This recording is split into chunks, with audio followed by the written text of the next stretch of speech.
sé si habrás escuchado el capítulo de la semana pasada. Si no, te lo vuelvo a contar. Tengo mucha suerte en la vida yo. Me pasan cosas muy randoms y tengo mucha suerte. Estaba intentando averiguar dónde grabaría. Estaba grabando el capítulo de la semana pasada, o quería grabar el capítulo de la semana pasada, y estaba como intentando averiguar dónde grabaría y estaba buscando como cajas de cartón para montar un trípode justo delante de la ventana. Y cuando cojo cajas de cartón digo, uy, esta está llena, pesa. Y estaba, o sea, dentro había un foco. Un foco de Neewer, de este, en plan profesional.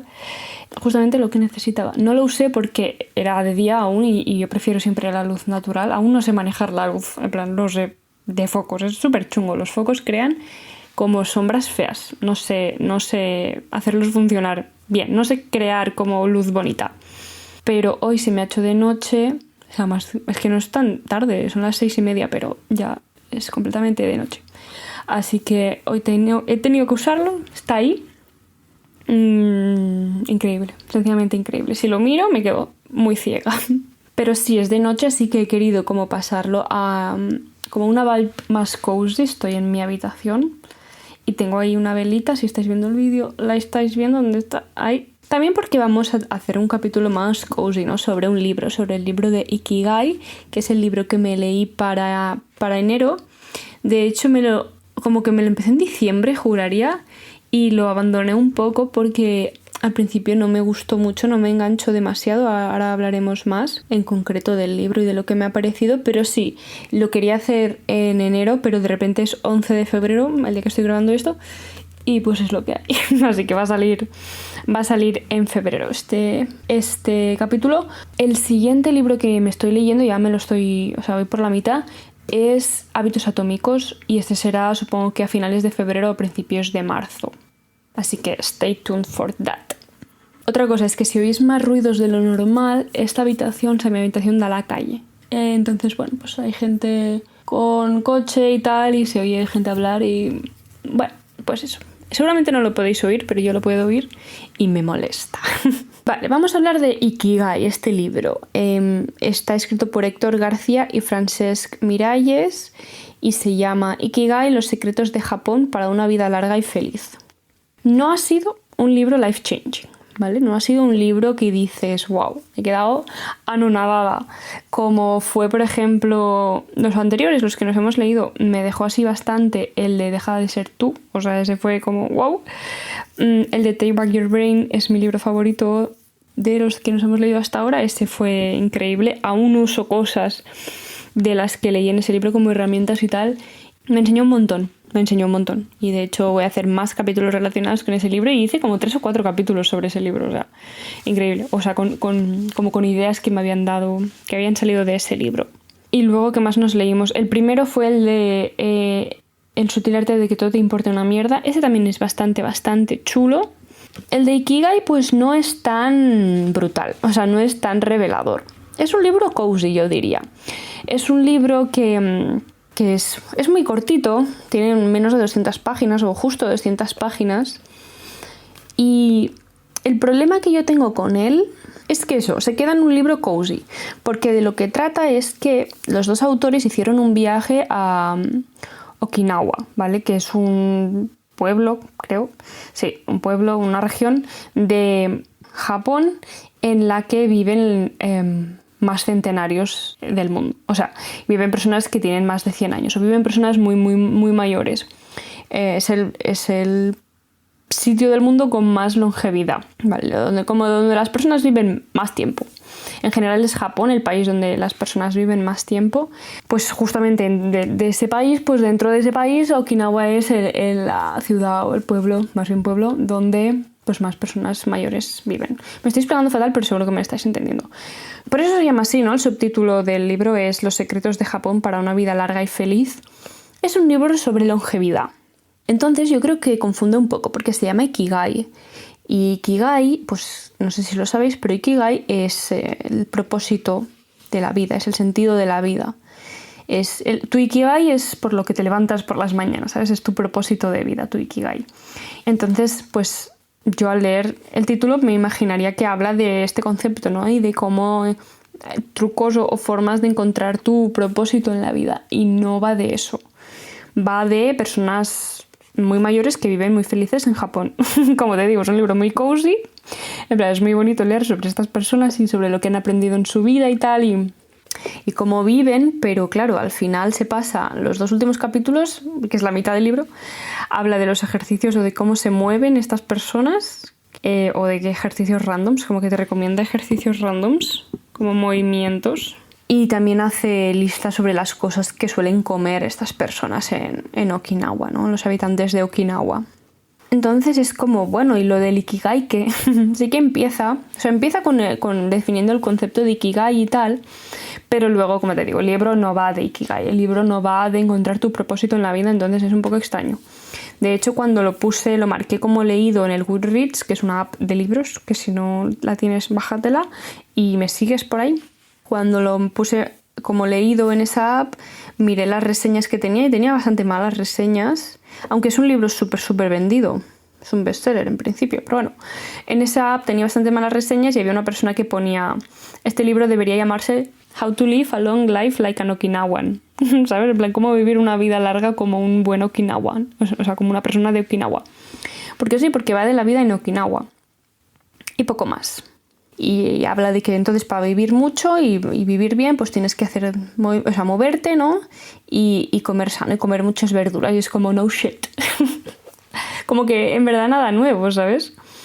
Y aparte, ¿qué tiene que ver eso con el Ikigai, no? Pues en parte un poco sí, porque dice que estas personas sienten un Ikigai intenso, como que no, aunque son muy mayores, no se quedan quietas nunca y siguen sintiendo que su vida tiene un sentido y no es como, bueno, ya lo tengo todo hecho, ¿sabes? Sino que no se jubilan, sino que siguen como activos y siguen con propósito. Pero aparte de eso, no, este libro no te va a ayudar a encontrar el propósito de tu vida. Si es por lo que lo estabas buscando o te interesaban, ese no es su propósito, justamente. Entonces es un poco engañoso. Pero si lo dejas de lado, tiene algunas ideas interesantes y que a mí me han hecho reflexionar y que, bueno, como que he sacado del libro y yo me he creado mi propia conversación en la cabeza, ¿no? O sea, son ideas que menciono así un poco de paso, pero que tampoco son claves en el libro. Y antes de ir a ellas, solo quiero definirte lo que es el Ikigai. Para definirlo hay un diagrama muy famoso que de hecho no se lo han inventado estos autores, yo ya lo había visto antes, que es básicamente un diagrama. Si lo pones en Google Imágenes, pones Ikigai diagrama, seguro que te sale. Pero básicamente tu Ikigai, tu propósito de vida, es un mix entre lo que amas hacer, aquello en lo que eres bueno, aquello por lo que te pagan y lo que el mundo necesita, ¿no? Entonces es un mix de esas 4, porque dice que, o sea, el diagrama explica que lo que amas y aquello en lo que eres bueno, cuando se une, es una pasión. Lo que amas y lo que el mundo necesita es tu misión. Aquello en lo que eres bueno y aquello por lo que te pueden pagar es tu profesión. Y aquello por lo que te pueden pagar y lo que el mundo necesita es tu vocación. Entonces, cuando se junta la pasión, la misión, la profesión y la vocación, tienes tu Ikigai. Pero como te digo, este diagrama, aunque es muy interesante, es un diagrama chulo a pensar, ¿no? Analizar, pues no, es original del libro y lo tienes en otros sitios. Y es una guía interesante para encontrar tu propósito de vida. Pero como te digo, describe rápidamente lo que es Ikigai, que es la razón de ser, lo llama así, tu propósito en la vida, te pone el diagrama y luego pasa a hablar ya de Japón y de los Okinawans. Así que, tal. Menciona también como las otras regiones del mundo en las que la longevidad humana es más larga, o sea, hay más casos de alta longevidad, que es, aparte de Okinawa en Japón, Cerdeña, Italia, luego Loma Linda, California, luego Península de Nicoya, Costa Rica, y luego Icaria, Grecia. Entonces explica que, bueno, te lo voy a leer tal cual. Según los científicos que han comparado las vidas en las 5 zonas azules, las que te acabo de decir son las 5 zonas azules, las claves de una vida larga son la dieta, el ejercicio, un propósito en la vida, es decir, el Ikigai, y buenas costumbres sociales, es decir, contar con muchos amigos y con buenas relaciones dentro de la familia. Y ya está, son 4 claves. Por si quieres hacer una auditoría de tu vida, pues la primera es la dieta, la segunda el ejercicio, el propósito en tu vida y buenas conexiones sociales. Y esas son las 4 claves de la longevidad, amigos. yo no quería dejar la reflexión solo en la longevidad, así que vamos a ir un poquito más allá. Este libro tiene un momento, ahora luego os leeré, que me hizo un poco el clic con un tema completamente independiente de lo que trata el libro, ¿vale?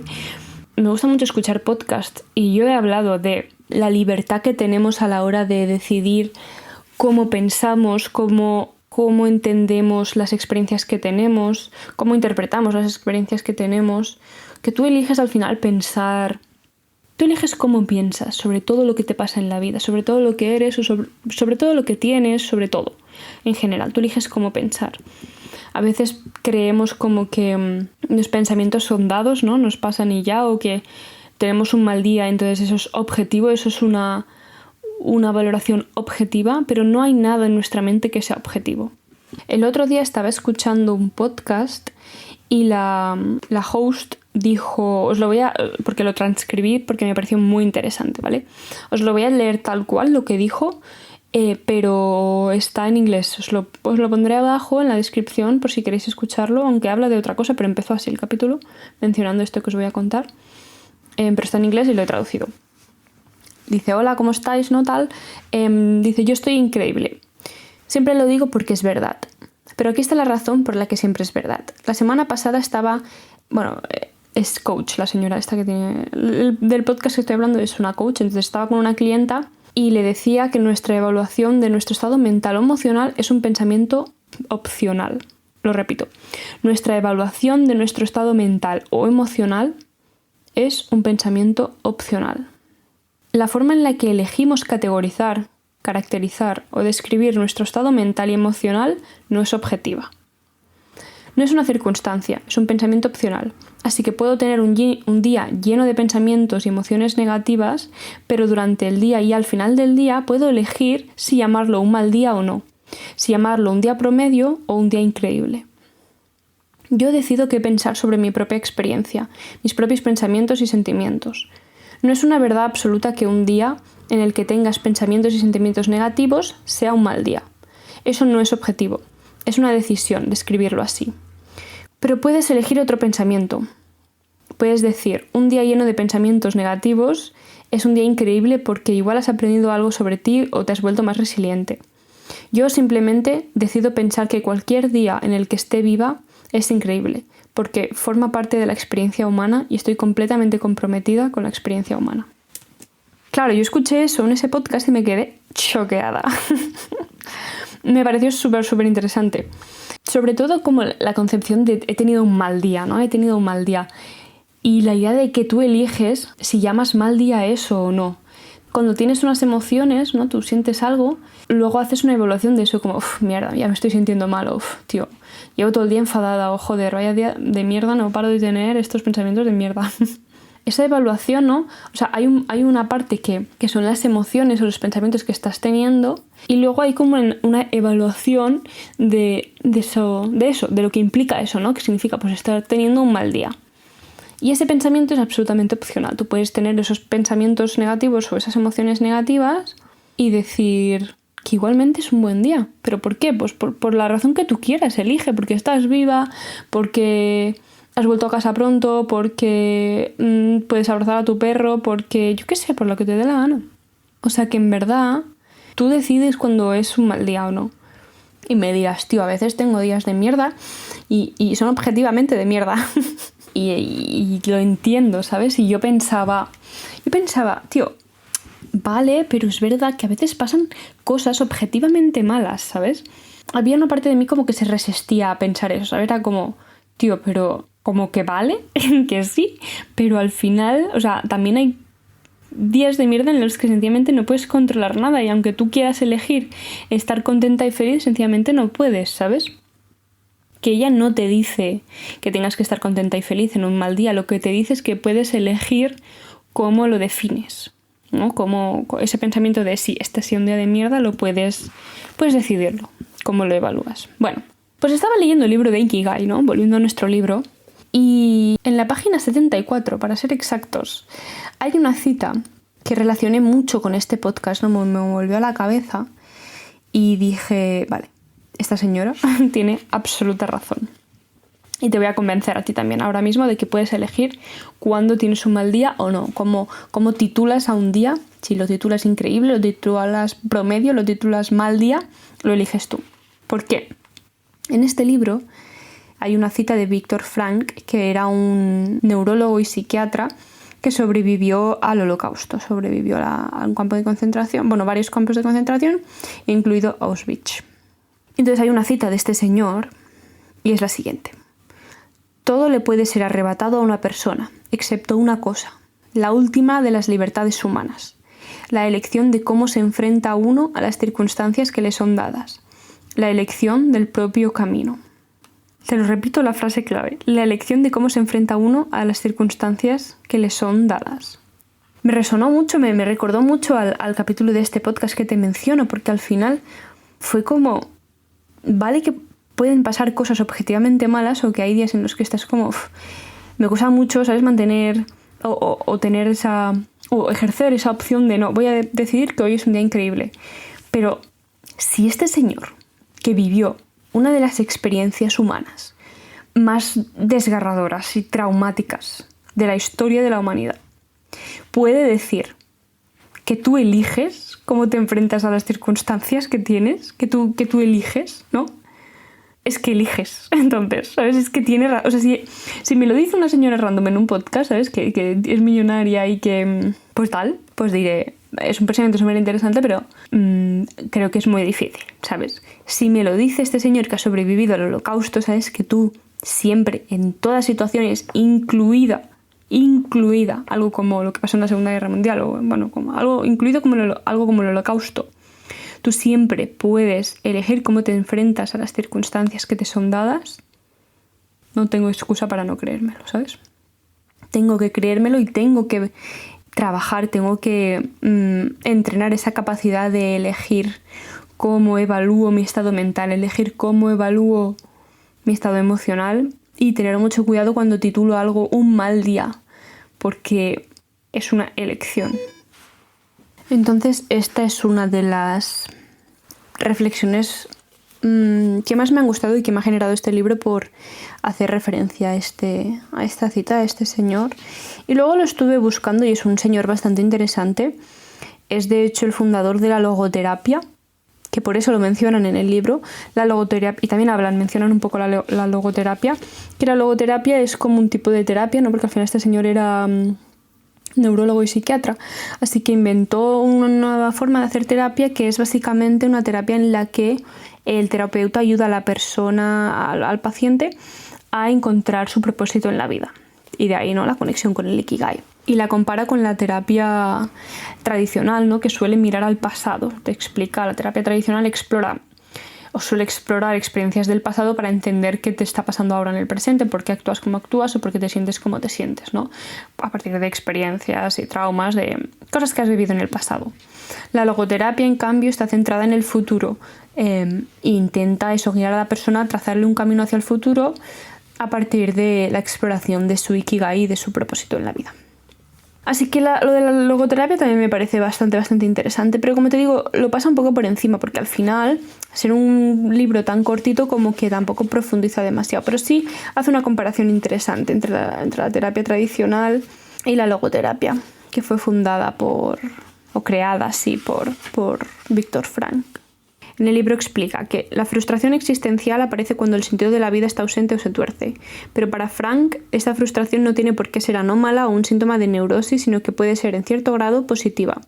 Un acicate para cambiar aspectos de la propia vida. No había oído en mi vida la palabra acicate.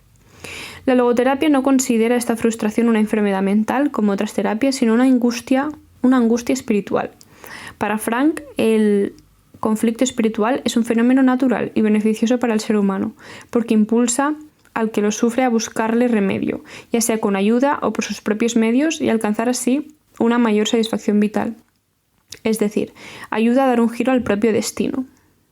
Es curioso, ¿no? Porque a veces sí, cuando la gente está muy perdida o que se siente inútil o no sabe qué hacer con su vida, podemos llamarlo, pues eso, perdida, que está perdida y que está sin ninguna motivación o que incluso que tiene depresión, pero para este tipo de terapia, para esta forma de entender la psicología, es como un buen momento porque es el momento para pararse a decidir cuál es tu propósito en la vida y darle dirección a tu vida. O sea, no busca como curar esa situación, sino busca como que de ahí salga algo, como que florezca algo, ¿sabes? Como que florezca un nuevo camino, un camino para tu vida. Y es que es verdad, todo el mundo nos encontramos en un momento así, de forma más o menos grave, ¿no? Pero en nuestra vida de perdidos o de que no sé muy bien qué hacer o no sé exactamente cuál es mi propósito aquí o en el momento en el que estás.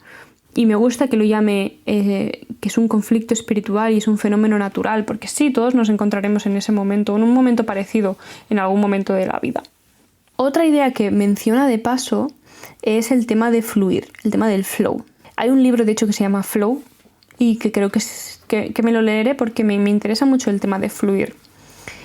Básicamente se refiere a ese estado en el que estás trabajando o haciendo algo tan metida en el tema, ¿sabes? Tan concentrado, pero a la vez disfrutándolo, que se te olvida todo lo demás y se te olvida incluso el paso del tiempo. Lo define así: fluir es el estado en el que las personas entran cuando están inmersas en una actividad y nada más importa. Y lo define como una experiencia muy agradable, ¿sabes? El tema de fluir ha sido un tema desde que empecé el doctorado, porque como no hay tareas, claro, mi trabajo es muy abstracto, ¿vale? Entonces no tengo tareas concretas que tengo que ir haciendo, sino que tengo una tesis enorme que escribir. Entonces es muy difícil muchas veces partir eso en pequeñas tareas que hacer. O sí, es muy complejo a la hora de dividirlo en tareas para el día a día o concretarlo en acciones que puedas tachar, ¿no? Y que puedas organizar. Y me he dado cuenta de que eso es un problema para mí, porque muchas veces me ponía, ¿no?, a trabajar y era muy consciente del paso del tiempo. Como que no entraba me cuesta entrar en ese estado de fluir, y cuando pasan 2 horas digo, bueno, pues ya está, he trabajado 2 horas, he trabajado 3 horas, suficiente. Y pensaba, tío, me encantaría como poderme meter en el ordenador y zambullirme en la tesis, en escribir, ¿sabes?, durante horas sin darme cuenta de que pasa el tiempo y disfrutarlo, ¿sabes?, estar como 100% metida en ello. Y también lo veo mucho en mi pareja. Mi pareja es muy capaz de fluir con el trabajo. No sé, es que debe trabajar 8 o 10 horas diarias, 12 horas diarias posiblemente, porque se pone a programar, se pone con el robot y le pasan las horas y no se da cuenta. Y yo pensaba, qué guay eso, ¿sabes? Yo también lo quiero. Y entonces cuando hablaba en este libro de fluir pensé que quería como explorar esta idea y aprender a ver qué podía hacer, ¿no?, para poder fluir más trabajando con mi tesis. Sí que dice 7 condiciones para el flow, como 7 cosas que tienen que cumplirse para poder entrar en ese estado de fluir. La primera es saber qué hacer, la segunda es cómo hacerlo, la tercera cómo de bien lo estamos haciendo, o sea, saber cómo de bien lo estamos haciendo. La cuarta es saber a dónde ir, si hay implicada navegación, no sé, esta la podemos ignorar. 5 es tener desafíos ambiciosos. 6 es utilizar nuestros mejores recursos personales. Esto tampoco sé muy bien a lo que se refiere. Es que ves, pone las condiciones pero luego no las explica del todo, pero bueno. Y la 7ª es estar libre de distracciones, esto obviamente. Esto en general soy buena, o sea, meto el móvil en un cajón o en la mochila en no molestar y me olvido completamente de él. Obviamente también te dice eso, que nada de multitasking para poder entrar en ese estado de fluir y trabajar disfrutando y sin ser consciente del paso del tiempo y tal. Pero el primer punto, saber qué hacer, esto es importante. No puedo ponerme solo como, hoy toca trabajar en el doctorado, ¿sabes? Hoy hacer tesis. Yo me la ponía así en la agenda, tesis. Y es como, no, tío, igual me va mejor como partirlo en pequeñas tareas, que ya te he dicho que es bastante difícil, pero no es imposible. O sea, como es un poco difícil partirlo en tareas concretas, pues yo en mi agenda ponía tesis, ¿sabes?, a lo grande. Pero si hago el esfuerzo en partirlo de verdad, aunque luego ese partimiento no sea la práctica, los pasos que realmente hago, pero sí tener una lista más concreta de tareas al día. Creo que me dará más sensación de saber lo que tengo que hacer, ¿sabes?, en ese rato, y sobre todo de que cuando acabo, pues se acaba esa sesión de trabajo, escribir las tareas que tengo que hacer sobre la tesis para el día siguiente y así saber por qué me pongo a trabajar el día siguiente y qué tengo que hacer concretamente. El segundo punto es saber cómo hacerlo. Es desinteresante. Creo que si hay algo que es súper difícil, es como un mix entre el punto 2 y el punto 5, ¿no? El tener desafíos ambiciosos. Porque claro, tienes que saber cómo hacerlo hasta cierto punto, pero a la vez tiene que ser un poco ambicioso, porque si no te aburrirías, ¿no? No puedes entrar en estado de fluir si es una tarea súper aburrida que ya sabes cómo hacer y es muy monótona, que no tiene ningún challenge, ¿sabes? Que no es nada ambicioso. Pero al mismo tiempo tienes que tener cierta idea de cómo lo vas a hacer. Y la tercera condición, que era saber cómo de bien lo estamos haciendo, esta es importante, porque si estás haciendo algo y sabes que lo estás haciendo fatal o que esto no va a servir de nada, es muy difícil que entres en esa situación, en ese estado de flow. O sea, esta lista le hice una foto con el móvil y dije, esto es importante, ¿sabes? Esto tengo que aplicarlo un poco más. Y si a mí se me hace difícil, porque es difícil como separar mi tipo de trabajo en tareas muy concretas, es muy complicado, pero puedo, yo que sé, existe el ChatGPT ahora, ¿sabes? Pues le pido ayuda. Hoy pretendo escribir sobre esto, sepáramelo en tareas concretas y ya está. Y creo que eso, de hecho, ya lo estuve, cuando leí esa página, pues lo empecé a aplicar, porque la semana pasada tenía un deadline importante y la verdad es que fue muy bien, fue mucho mejor, sobre todo esta sensación de, alguna vez sí que entré en ese estado de fluir, pero sobre todo me ayudaba en, cuando me volví a poner a trabajar, sabía exactamente lo que iba a pasar, ¿sabes? Lo que tenía que hacer. Y procrastinaba menos el ponerme a trabajar porque ya sabía lo que había que hacer. Entonces ya tenía, esa sesión de trabajo ya tenía su objetivo, entonces tardaba menos en ponerme a ello porque ya sabía lo que tenía que conseguir, entonces iba por ello. También hacia el final del libro hay una cita que me recordó mucho, me ha recordado mucho a los últimos 2 capítulos que hemos hecho. Es curioso porque cuando me lo leí, no sé, me lo acabé hace un par de semanas. Aún no había grabado los capítulos sobre la moralización de los hábitos y cómo gestionar los antojos. Y es curioso porque un poco la tesis, ¿no?, que defiendo en esos capítulos se resume aquí con una frase y dice, habla de Buda, ¿no? Habla de la historia de Buda y dice que se dio cuenta de que la persona sabia no debe ignorar los placeres. Puede vivir con ellos, pero debe ser consciente en todo momento de lo fácil que es ser esclavizado por ellos. Te la repito porque es muy buena frase. Se dio cuenta de que la persona sabia no debe ignorar los placeres. Puede vivir con ellos, pero debe ser consciente en todo momento de lo fácil que es ser esclavizado por ellos. Ya lo sabéis, que os voy a contar, pero el ser humano busca placer y lo busca porque biológicamente está programado para hacerlo. Y ahí tenemos que buscar placer. El placer es vida y el sufrimiento es muerte, ¿vale? Por exagerar. Pero sí que es verdad que en este mundo de la inmediatez y de los placeres rápidos podemos ser muy rápidamente esclavizados por ellos, ¿no? Por ellos, como la comida basura, ¿no? O las redes sociales que se nos giran en contra y que, aunque hay que buscar placer, porque eso es lo que tenemos que hacer en general en la vida, por ser seres biológicos, por ser seres humanos, hay que tener siempre presente que se nos pueden girar en contra algunos placeres y tener especial cuidado con ellos y hacer elecciones lo más sabias posible. Pero siempre sabiendo y aceptando que al final buscaremos y preferiremos el placer antes que el dolor. Hice una entrada de journal al acabar este libro sobre un tema que también me llamó la atención. Hacia la mitad del libro hablan un poco de las entrevistas que hicieron con los centenarios, ¿no? Con personas que tenían más de 100 años y les preguntaban cuáles son como las claves de la longevidad en su opinión. Y muchas personas decían trabajar. Una concretamente dijo trabajar. Si no trabajas, tu cuerpo se estropea. Y otra dijo hacer muchas cosas cada día, estar siempre ocupada, pero una detrás de otra sin agobiarte. Y al principio también habla de la felicidad de estar siempre ocupados, ¿no? Y alguna vez en algún podcast yo he oído que estar ocupado es un privilegio, ¿no? El privilegio de estar ocupado.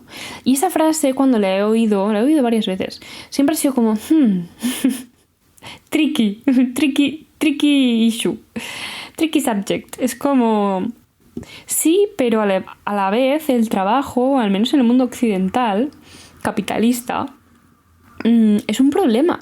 Es un problema porque genera mucho estrés y es un no parar y tenemos un ritmo de vida muy acelerado.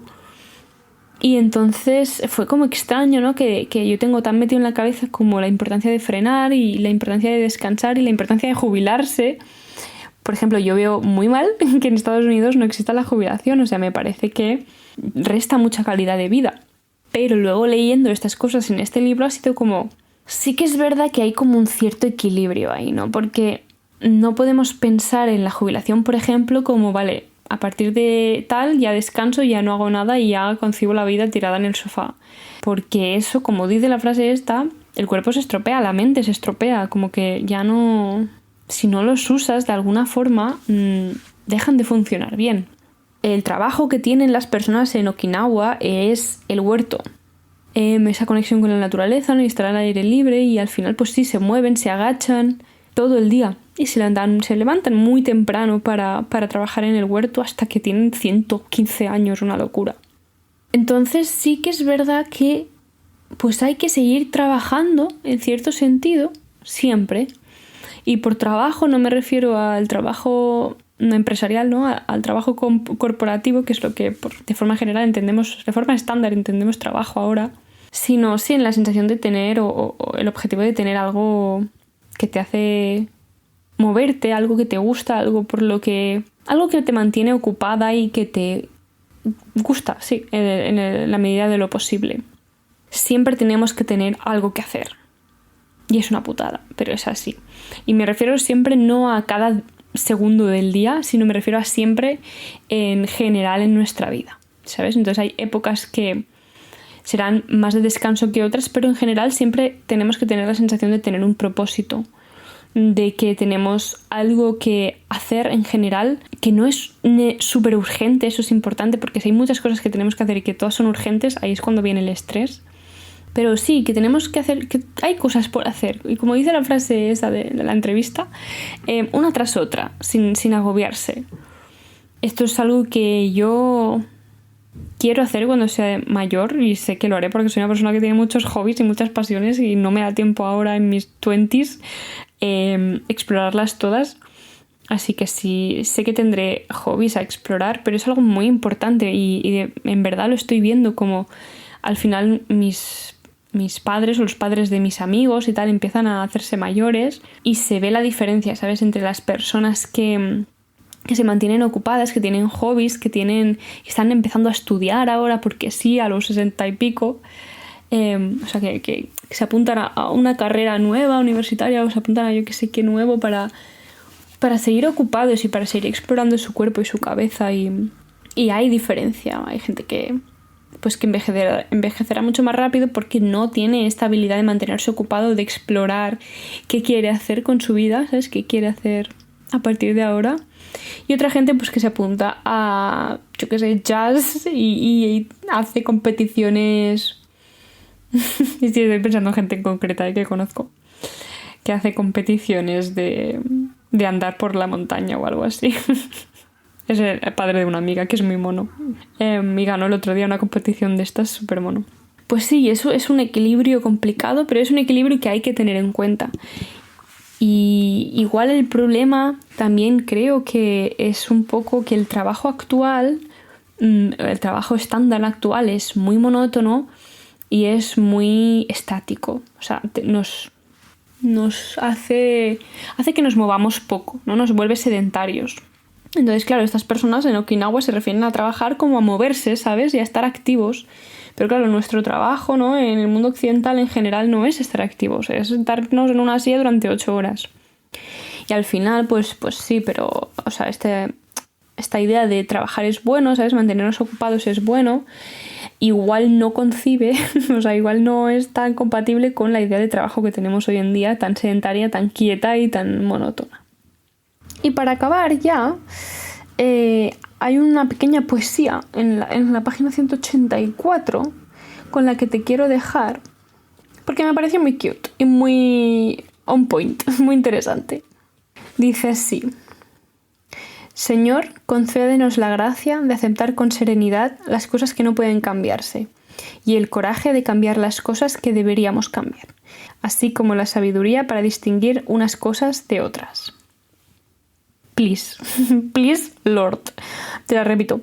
Señor, concédenos la gracia de aceptar con serenidad las cosas que no pueden cambiarse y el coraje de cambiar las cosas que deberíamos cambiar, así como la sabiduría para distinguir unas cosas de otras.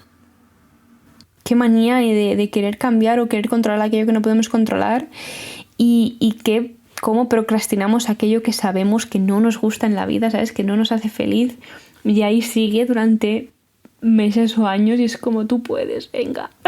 Es un esfuerzo, es una incomodidad seguro, pero es que siempre vale la pena. Y distinguir una cosa de la otra, pues es esencial, ¿no? Identificar aquellas cosas en las que vale la pena dejar de obsesionarse con ellas porque no tenemos margen de maniobra ahí, no tenemos control ninguno sobre ellas. Y aquellas cosas en las que decimos, no, pero es que esto siempre ha sido así, o no, es que esto no solo depende de mí y no tal. No, hay veces que aunque haya habido mucho tiempo, o sea, aunque haya sido así durante mucho tiempo y aunque hayan cosas que también dependen de otras personas, a veces también dependen en parte de nosotros y tenemos margen de maniobra para cambiarlas. Pues estas son las reflexiones randoms, absolutamente randoms que tenía y que me ha generado el libro. Es que, como te digo, no es un libro como que tenga un main topic súper... o sea, que explore de forma muy profunda, habla de la longevidad en general y del bienestar en general. Una de las críticas también en Goodreads decía que es un poco caótico, y sí que me parece un poco caótico, pero también me parece un libro cute, un libro sencillo de leer, ¿sabes? Un libro que, si estás buscando algo que te haga sentir inspirada, pero que sea sencillo y rápido, pues esta es una opción. No ha sido mi libro favorito, no me ha cambiado la vida, pero bueno, no me lo he pasado mal leyéndolo y ha sido interesante. Creo que no saca todo el potencial que tiene del concepto de Ikigai, la verdad. Y yo pensé hacer un capítulo explorando yo esta idea, ¿no? La idea del Ikigai a partir del diagrama. Que lo podemos hacer porque me parece bastante buena idea, pero quería primero hacer como un libro, o sea, como un capítulo del libro, modo de reseña y de reflexiones, ¿sabes? Decidme si os interesa que hagamos un capítulo concreto del concepto de Ikigai a partir del diagrama y 100% lo hago, ¿no? De cómo lo que podría haber sido el libro y no ha sido, pues lo hago yo. También deciros que, no sé si lo habéis visto, pero por si acaso no, el miércoles, sí, colgué un capítulo que se llama El sentido de la vida. Porque yo ya he hecho un capítulo sobre cuál es el propósito de nuestra vida, ¿no? Lo hice hace muchos años, de los primeros capítulos, es el capítulo número 8, para que te hagas una idea. Este es el 133 o 34, no sé. Pero bueno, que por ahí va. Entonces, hace muchos años muchos, 3 años, va a hacer 3 años de ese capítulo, y quería recuperarlo porque así va como un poco semana temática, semana temática de el sentido de la vida. Escúchalo si te apetece y me dices si te interesa el capítulo sobre qué puedo hacer sobre Ikigai. Podría hacer una buena investigación, ¿sabes? Sobre si hay algún otro libro que hable de Ikigai y hablar del tema de cómo encontrar cómo encontrar el propósito de la vida, de tu vida en concreto. Me ha gustado mucho grabar aquí, estoy muy cómoda. En la cama, es que claro, en la cama siempre se está cómodo. Decidme qué otro libro os gustaría que me leyese, porque después de Hábitos Atómicos la verdad es que no tengo ninguno comprado, así que tendré que ir a comprarme un par aquí en Oxford. Y hasta aquí, espero que os haya gustado y nos escuchamos la próxima semana. ¡Chao!